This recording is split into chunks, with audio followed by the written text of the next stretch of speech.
A flight crew from Pacific Southwest Airlines, or PSA, poses for a promotional shot in the early 1980s. The airline was famous for its bright colors and friendly reputation, even painting a smile on the nose of its planes. At the 1971 Brussels Inventors Fair, a peculiar device called the vibrating bra was put on display. Its creator claimed the battery-powered vibrations could help develop the bust, but the invention never caught on with consumers. This is believed to be a photo of Mary Monroe Sanderson, who was born in Massachusetts back in 1748. She was already a 28-year-old mother when the Declaration of Independence was signed, making this a direct visual link to the Revolutionary War era. Actress Marceline Bertrand is seen here in the late 1970s, before her daughter Angelina Jolie became a star. She put her own acting ambitions on hold to raise her children after her high-profile marriage to actor Jon Voight ended. A pre-fame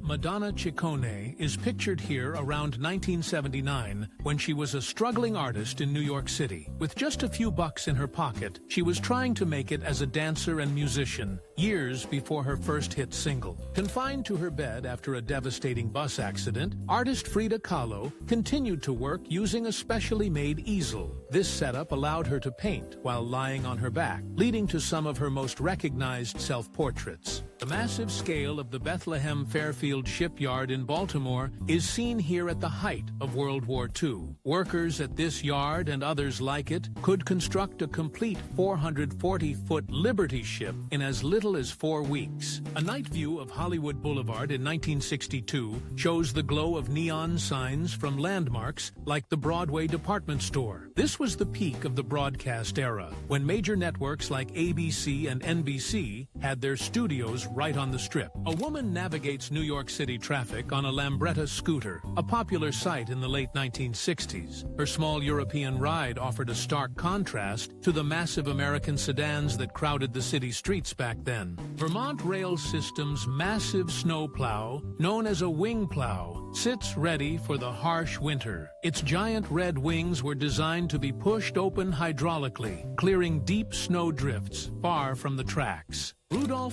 von Ribbentrop walks through London while his father, Joachim, served as the German ambassador to Great Britain. He attended Westminster, one of England's most exclusive schools, where he reportedly wore his Nazi youth pin on his uniform. In a 1941 photo from a Japanese magazine, 2 women in kimonos hold a picture of Winston Churchill. They are pinching their noses to mock his initials, WC, a common abbreviation for a water closet or toilet. Franklin D. Roosevelt projects an image of calm authority while leading the country through the Great Depression. He masterfully managed public perception, ensuring very few Americans ever saw him in the wheelchair he relied on daily. An all-female workforce at a 1940s printing plant manually assembles the pages of new comic books. Before modern automation, every single comic from DC and other publishers was collated by hand like this. An enterprising bait shop owner in 1957 installed a vending machine specifically for worms. A sign promises 24-hour service, making sure early rising fishermen could get their bait at any hour of the night. In 1909, a group of 66 families pooled their money to purchase 27 acres of sand dunes outside the ancient city of Jaffa. They named their new settlement Tel Aviv, Hebrew for Spring Hill, a name taken directly from the Book of Ezekiel. The massive head of the Statue of Liberty sits on display in a Paris park before being shipped to America. This piece alone is over 17 feet tall and was used as a public attraction to help raise funds for the statue's pedestal. Benito Mussolini's regime heavily promoted the idea that cinematography is the strongest weapon, as seen in this 1937 rally. The phrase was part of a larger propaganda effort to control public opinion and glorify the state through film. A lone American GI from the First Army stands inside Germany's massive monument to the Battle of the Nations in Leipzig. The capture of this huge landmark in April 1945 symbolized the final collapse of the Third Reich. During World War II, gas rationing on the home front led to creative campaigns like this one in the 1940s. These women encouraged fellow New Yorkers to roller skate to work, doing their part to conserve serve fuel for the war effort. Fiery abolitionist John Brown stares into the camera in this photo, taken shortly before his fateful 1859 raid on Harper's Ferry. His attempt to start an armed uprising against slavery ultimately failed, but it pushed the nation one step closer to civil war. A photograph taken the morning after the Titanic sank shows the iceberg believed to be responsible for the disaster. The ship's chief steward, who saw the iceberg, reportedly noticed a streak of red paint along its base, a detail this image seems to capture. Meet Sergeant Stubby, the most decorated military dog of World War I, seen here wearing his custom-made uniform and medals. He served for 18 months, locating wounded soldiers on the battlefield and even capturing a German spy.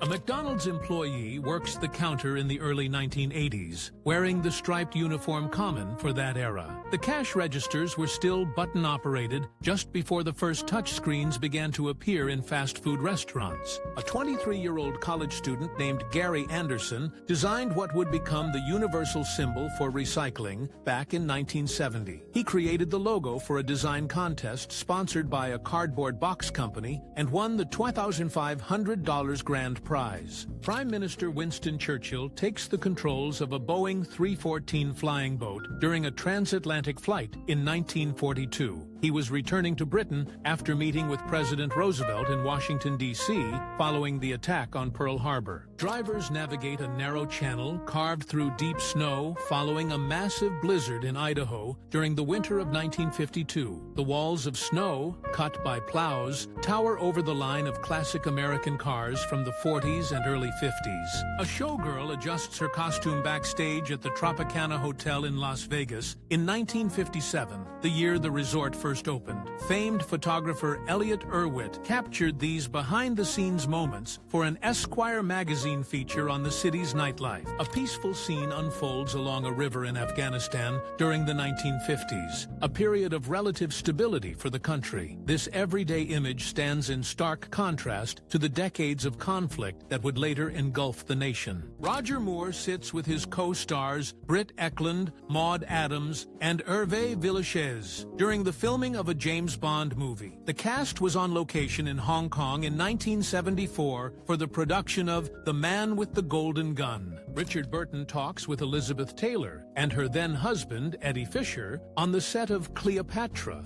in 1962. The film was where Burton and Taylor began their notorious affair, which would soon end her marriage to Fisher and create a massive Hollywood scandal. American explorer Hiram Bingham captured this first photograph of Machu Picchu upon his arrival in 1911. The ancient Incan citadel had been hidden from the outside world for centuries, completely overgrown by the surrounding jungle. A construction worker balances nearly 1,700 feet above the streets of New York City during the final phase of the World Trade Center's construction. With no safety harness, he guides a section of the massive broadcast antenna into place atop the North Tower in 1979. Two couples showcase the flamboyant street style of Harlem during a Saturday night out in 1972. This look, with its plaid suits, wide-brimmed hats, and platform boots, became a defining feature of the era's blaxploitation films. The first-class gymnasium aboard the Titanic offered passengers the latest in fitness technology for 1912. For a small fee, gentlemen could use the mechanical horse, rowing machines, and punching bags to stay in shape during the voyage. In 1974, Mary Wallace made history by becoming the very first female bus driver for the Chicago Transit Authority. Known for her friendly demeanor, she remained a popular driver on Chicago's streets for the next 33 years before her retirement. Well-dressed passengers board a Pan Am Sikorsky S-40, known as a flying clipper, in the early 1930s. These massive flying boats were the height of luxury, offering amenities like lounges and full-course meals on international routes. Marilyn Monroe waves to the troops after arriving in Korea for a USO tour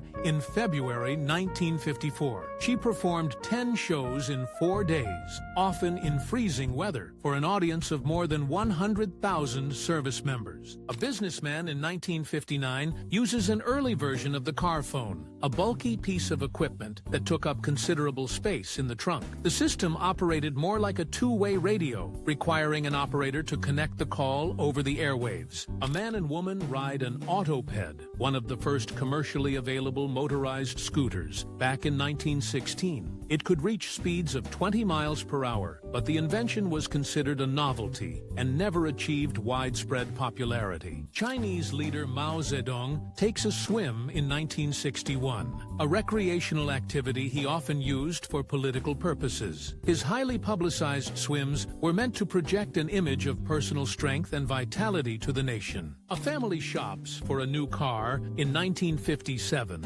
looking at a lot full of Chrysler's forward-look models. This era was the absolute peak of the tail fin craze, with each manufacturer trying to outdo the others with bigger and more dramatic designs. A team of tree surgeons in the 1890s tackles the massive branches of an old American elm. Without the use of cranes or modern safety equipment, the men relied on long ladders and ropes to navigate the tree's canopy. Mechanics at a state-of-the-art service station in the late 1920s work on a new Ford Model A. Specialized garages like this, offering services like a lube seal, sprang up across the country to cater to the millions of new car owners. A quality control worker at the EMI pressing plant in 1965 inspects newly pressed copies of the Beatles album Rubber Soul. Before being packaged, each individual vinyl record was visually checked for flaws and often spot-played to ensure perfect sound. Even the mighty Arnold Schwarzenegger looks small when standing between 7'1" basketball legend Wilt Chamberlain and 7'4" wrestler Andre the Giant. The three giants gathered on the set of the 1984 film Conan the Destroyer, where Chamberlain and Andre